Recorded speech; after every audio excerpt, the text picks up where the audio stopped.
Сәлем достар, күнделікті өмірде тауар алғанда төлемақы картамен төлеуге болады.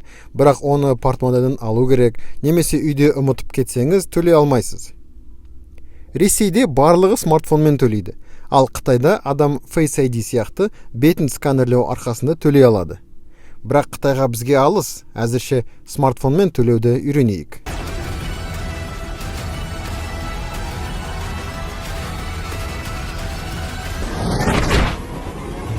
iPhone'da Apple Pay, ал Android'da оны келесі видеодан көресіздер.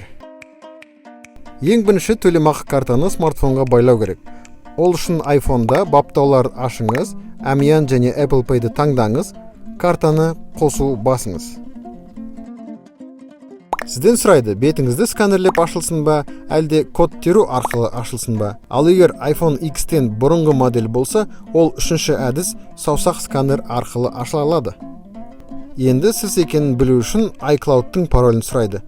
Дұрыс жазсаңыз, сізді негізгі баптауларға лақтырады. Келесі қадам тағы төлемақы картаны қосу. Енді жалғастыру батырмасын басыңыз.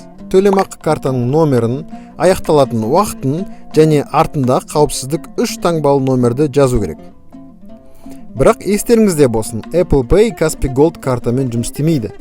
Жалпы Apple Pay төлемін 6 банк қабылдайды.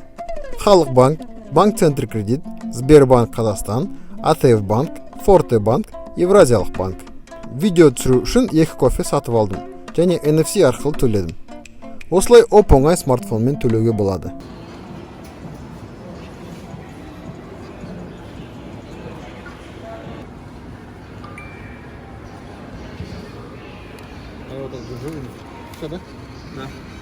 Каналға жазылыңыздар, келесі видеода Android'ты смартфонды баптаймыз және төлейміз.